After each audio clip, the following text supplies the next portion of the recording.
Início do mês é o momento que a maioria dos trabalhadores brasileiros estão com dinheiro no bolso. Afinal, é o período aí de recebimento do salário. E quem recebe o salário mínimo começou o ano com um aumento de R$ 106. Mas será que dá para viver bem com esse salário aí de R$ 1.518, que é o novo salário mínimo? A gente vai entender mais agora. Na feira da Cidade da Esperança, a maioria dos frequentadores já sabiam que o salário mínimo aumentou este ano. São R$ 106 a mais do orçamento familiar. Mas será que o valor pago aos trabalhadores é suficiente? Eu acho injusto, né? O salário aumentar só cento e pouco, 106, 116, isso aí é pouco, né? É para aumentar pelo menos uns 20%, né? Porque aí é para quase 2.000, aí ficava mais vantajoso, né? Eu trabalho com frango e galinha aqui, ó. Aí vai aumentando a galinha, o pessoal vai criticando, vai reclamando. Então esse salário mínimo aí tá injusto. Os R$ 106 que aumentou, você acha que dá para comprar o quê a mais? 106 não tá dando pão para nenhum bujão de gás, que o bujão agora é 120. O custo de vida tá muito difícil, né? Isso aí eu acho que não dá para sustentar uma família. Poderia ser bem melhor, né?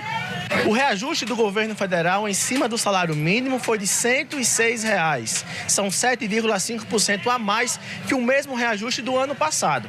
Mas para muita gente, o valor de R$ 1.518 ainda é insuficiente para sustentar uma família. Desde o ano passado, a política de valorização do salário mínimo implantada pelo governo federal tem como objetivo assegurar um aumento real para os trabalhadores, ou seja, um reajuste acima da inflação. Segundo essa economista, se o salário mínimo fosse reajustado somente pela inflação, o aumento seria apenas de R$ 66. 2024, a inflação foi de 4,71%, mas o reajuste de salário mínimo foi 7,5%.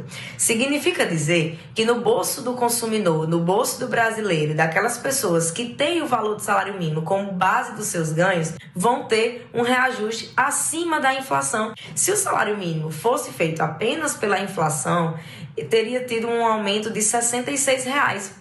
Mas a gente teve essa sobrinha aí de R$ 40 a mais no nosso bolso, fazendo esse reajuste de R$ 106. Mas mesmo reconhecendo que o salário mínimo deu uma melhorada, quem vive com o salário mínimo afirma que é difícil. Meu filho, eu vou dizer, viu? Isso é mínimo mesmo, né? Porque quando aumenta o salário, aumenta tudo, então fica menor do que era. A gente vai com dinheiro na feira, o que a gente traz? Então, meu amor... A pessoa que vive de salário mínimo, se ele viver de salário mínimo, ele vai morrer de fome. Aí um pobre pai de família vai passar com R$ 1.518. Não existe isso, não. Você paga aluguel, paga água, paga luz, paga bujão, ele vai viver de quê? Pois é, né? Não tá fácil. Uma boa expressão que ela Vamos falou. seguir.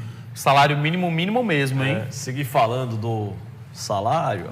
Vamos lá. Professor Porque Chicanísio. realmente essa sensação, né? Aumenta, mas a sensação é de que não mudou nada. Professor Raimundo, né? Personagem do Chico Anísio. E o salário, hein, Ricardo Valério? Bom dia. Bom dia, meu caro Ayrton. Bom dia, Paulinho. Com toda certeza, bom dia a todos. Eu sempre costumo dizer que o salário mínimo ele é pouco para quem recebe e muito para quem paga. Ele terá um impacto muito grande agora, esses R$ 106, porque é correspondente a um botijão de gás, praticamente, se compra mais, não é? Mas ele tem uma representatividade, tem uma implicação agora na economia de 125 bilhões no movimento na economia. Nós temos que lembrar que para cada R$1 que se aumenta no salário mínimo, ele tem um aumento de gasto por parte da União de 365 milhões. E, assim, é realmente um impacto muito forte. Obviamente que o salário mínimo vem sofrendo pressões ao longo dos anos. Ele vem lá desde 1940, quando foi criado, né, no governo Getúlio Vargas. De lá para cá, teve o seu maior pico de aumento, foi no ano de 1957 até 1960, chegou a ser R$ 3.050. Esse era o valor do nosso mínimo, quando a ditadura militar, naquela época dos anos 60, começou a pressionar o salário mínimo, comprimindo ele para baixo. De lá para cá, a gente teve diversas etapas que interviriam no salário mínimo, como, por exemplo, nos anos 80, nós tivemos uma inflação, hiperinflação, que teve uma influência muito grande sobre o salário mínimo. Caminhando nessa situação, veio o período da pandemia, que a gente teve uma pressão muito grande dos preços em todo mundo com a volta da inflação na pandemia, né? A gente chegando agora mais próximo, agora na realidade do Brasil, tivemos a situação do Rio Grande do Sul, depois queimadas, né? Agora o dólar, então tudo isso aí tem influência sobre o salário mínimo, mas que eu diria que agora de 2023 para cá, ele vem sendo recuperado gradativamente, e isso é uma coisa paulatinamente.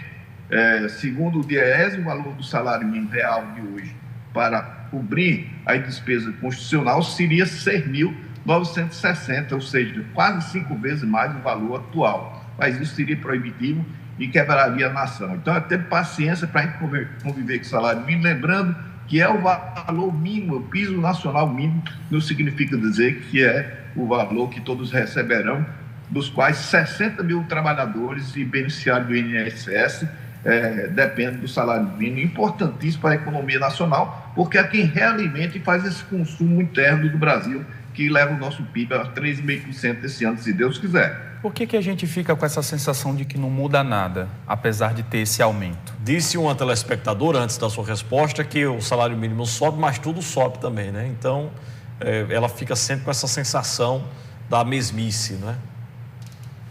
Não, é verdade. É como eu coloquei, o salário mínimo realmente ele é pouco para quem recebe, muito para quem paga, né? A gente tem que ver esse reflexo que eu contei agora, vindo desde Getúlio Vargas de lá para cá, as diversas etapas que se envolvem em cima do salário mínimo. Atualmente, a gente sofre muito ainda as consequências da pandemia. No período da pandemia, alguns preços da alimentação subiram muito e não voltaram praticamente. Alguns se acomodaram um pouco para baixo, mas não voltaram.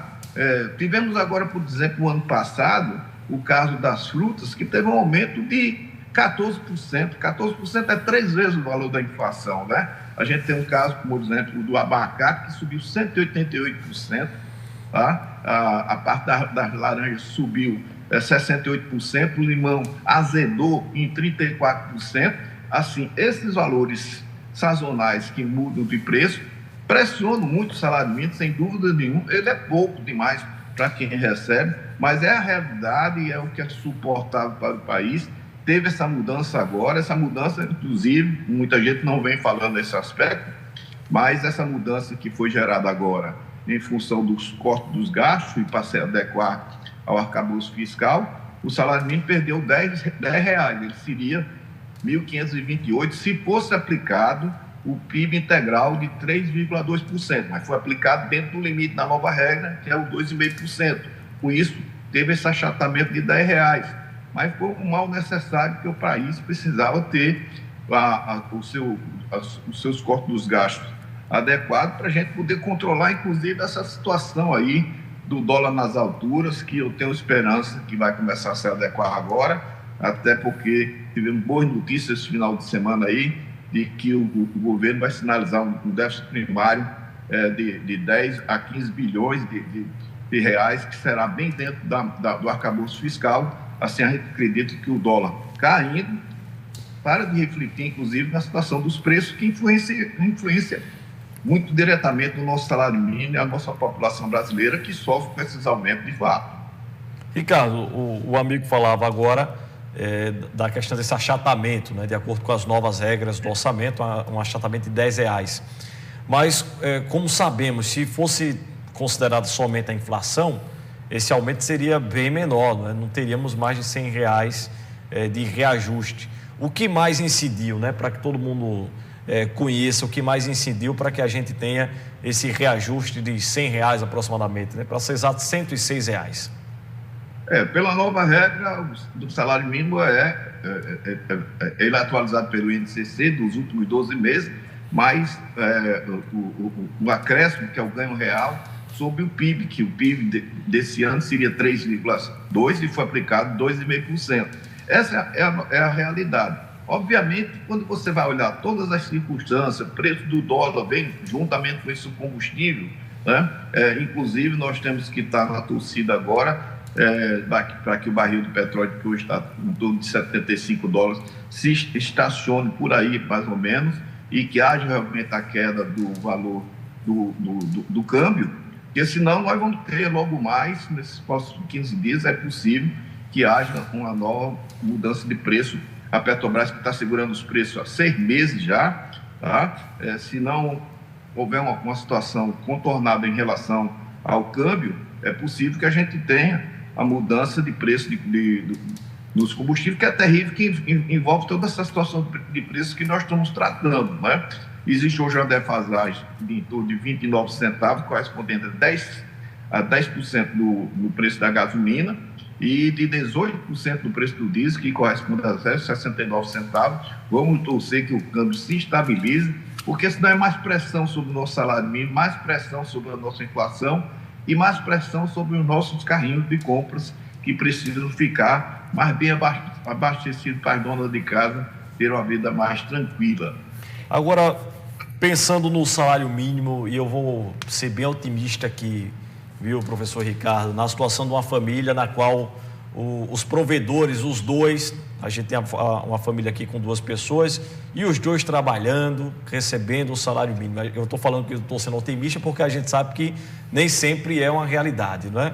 Mas vamos imaginar isso, os dois trabalhando, com a criançada na creche o dia todo, enfim.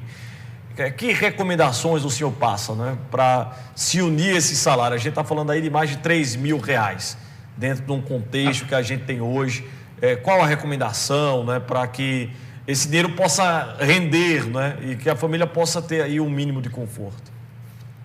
Sem dúvida nenhuma. Segundo o Diese, na realidade, para a gente hoje ter o conforto constitucional, o salário mínimo teria que ser R$6.960, e a gente está tendo que viver aí com R$1.518.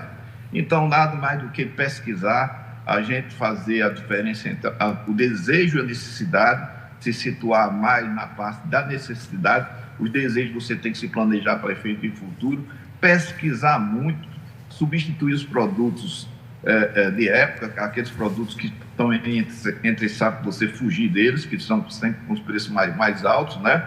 E arrochar realmente a último degrau do cinto, obviamente fazendo a velha educação financeira, planejando melhor seus recursos. Por exemplo, aqueles que têm a questão do IPTU para pagar, eu lembro que para pagar até o dia 10, você já economiza 16%, não tem nenhuma aplicação financeira desse valor, e isso vai dar uma economia no seu parcelamento, e você, em vez de ter 10 parcelas para pagar do IPTU, já se livra disso aí. Então, é fazer muita racionalidade, né? Fazer verdadeiro exercício. O brasileiro hoje faz rodízio de conta, um mês muitas vezes paga água, outro mês faz a luz, diante dos apertos. Mas nós temos que considerar que a economia nacional está de forma bem razoável, empregabilidade muito boa no Brasil, batendo recorde aí, 104 milhões de vagas de trabalho. Aqui no Rio Grande do Norte mesmo, temos 37 mil vagas, nunca tivemos esse volume tão grande, todos os meses foi positivo, devemos fechar esse ano 40 mil vagas aqui no Rio Grande do Norte. Então, torcer que o ano 2025 continue com essa empregabilidade, e o salário mínimo vá crescendo de forma gradual. Ele tem que acontecer isso de forma gradativa, porque o impacto sobre a Previdência Social é muito grande, por isso que o governo não consegue dar um aumento do salário mínimo mais substancial, para que a gente vá de forma gradual administrando esses preços, para a gente ter o ano de 2025 com a maior tranquilidade, se Deus quiser.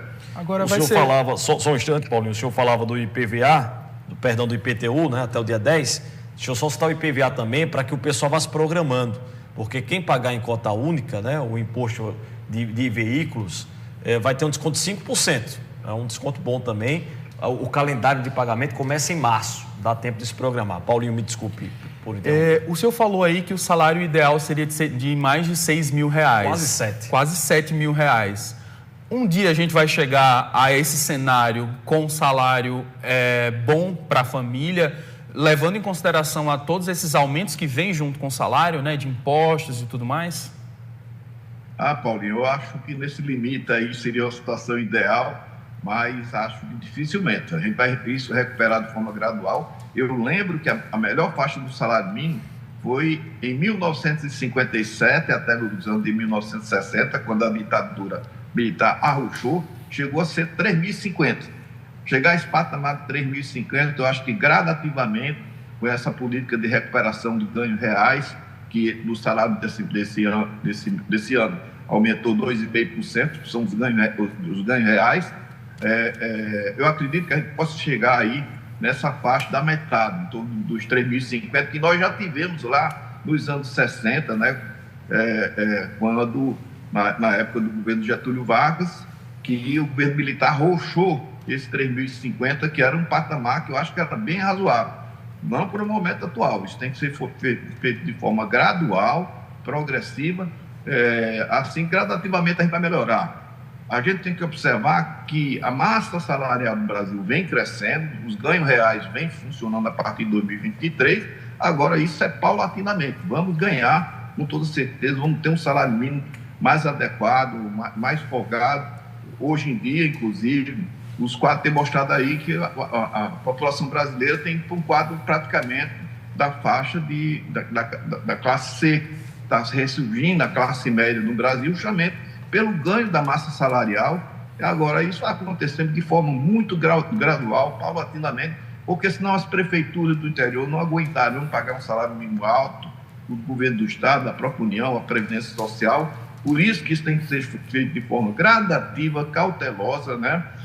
Para a gente poder melhorar o salário mínimo e ajuste que ele melhore realmente, para a gente ter a população brasileira melhor. O salário mínimo é feito para cobrir saúde, educação, habitação, transporte, lazer, higiene, e isso a gente sabe que com 1.518 não é suficiente, mas é o que se pode pagar por um momento. Vamos acreditar que a médio prazo isso vai acontecer, o salário mínimo vai ter um patamar bem melhor para a população brasileira, se Deus quiser. Professor Ricardo Valério, muito obrigado pela conversa aqui, tá? Um bom dia para o senhor e até logo. Um grande abraço, ótima semana para todos e feliz Dia dos Reis. Valeu, muito obrigado.